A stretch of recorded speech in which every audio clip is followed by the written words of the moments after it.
رمضان يا شهر الإحسان، شهر الغفران رمضان رمضان، شهر الغفران رمضان رمضان، شهر الغفران رمضان رمضان، شهر الغفران رمضان.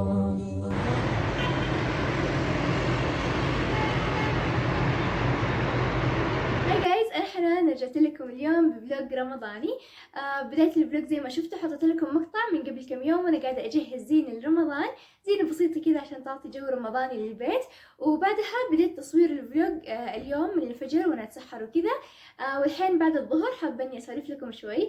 طبعا اليوم قاعدة أصور لكم فلوج ثاني يوم رمضان، لأنه أول يوم رمضان يعني ما أدري إيش أقول عنه، حرفيا كان كأنه حلم لكل الأفغان، لأنه طبعا السعودية ودول كثير أعلنوا أنه رمضان حيكون يوم الاثنين اللي هو أمس. بس دولتنا إحنا أعلنوا أنه لأ، ما تعدل رؤية الهلال، فيوم رمضان حيكون أول يوم الثلاثاء إن شاء الله. فقعدنا لين الساعة 12 لما تأكد الخبر، تأكدنا ونمنا مطمنين إلا الساعة 2:30 قبل الفجر.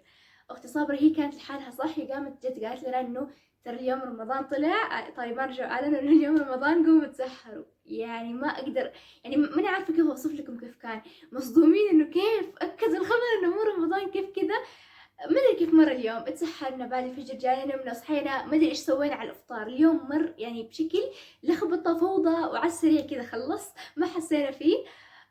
أتوقع كل الأفغان كان بالنسبة لهم زي كذا، لأن الأفغان كمان يعني من عادتهم ما يسهروا، أغلب الأفغان يناموا بدري، فمتأكدة إنه في كثير حتى فاتهم السحور ما قدروا يتسحروا. شو اسمه، المهم إنه أول يوم عدى على خير الحمد لله. الحين ثاني يوم. طبعا صورت لكم بداية اليوم الحين بعد الظهر. اليوم إفطارنا حيكون رز الدجاج، أكلتنا المفضلة أنا وخواتي، فما راح نسوي أطباق كثير، هو الرز يمكن نسوي جنبه سلطة وكذا، فما في أشياء كثير. حوريكم إياها في المطبخ بعد شوي. بس كمان قبل المطبخ حأشارك معاكم الصفحة الرمضانية اللي سويتها في الآرت جورنال. سويت صفحة واحدة، السنة اللي فاتت كنت مسوي صفحتين، ما أدري إذا وريتكم في اليوتيوب ولا، بس كنت مشاركتكم على إنستا، لا تنسوا تتابعوني على إنستا. حتى إذا ما صورت فلوجات يوميا، يعني إنه هذا خلال رمضان أشارككم يومياتي في الإنستا، فتابعوني هناك. وبس والله خليني أوريكم صفحة الآرت جورنال وبعدين نروح المطبخ. اوكي بنات، هذه هي الصفحة الرمضانية اللي سويتها. هنا سويت زي تقويم لشهر رمضان، وفي المربع الخاص بكل يوم حكتب بشكل مرة مختصر أهم شيء صار خلال اليوم، حاجة ما أبغى أنساها، ما أدري شيء زي كذا. سويتها السنة اللي فاتت وعجبتني الفكرة.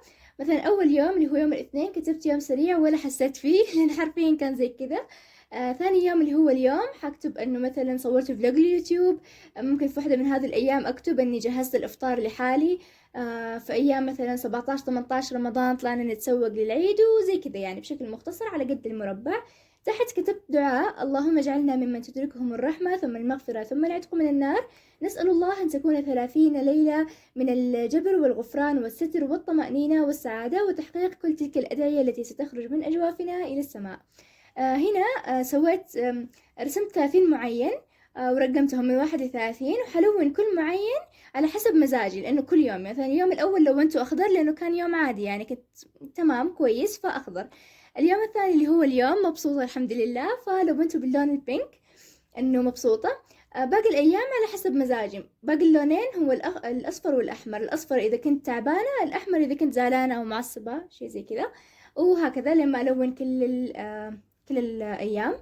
المساحة الفاضية هنا الصراحة ما كنت أعرف إيش أسويها، بس قبل شوي جتني فكرة إني أكتب أذكار، لأنه هذه صفحة تقريبا حفتحها يعني كل يوم عشان أكتب هنا إيش صار خلال الأيام هذه، فكل ما أفتح الصفحة أقرأ الدعاء والأذكار كمان. وبس والله.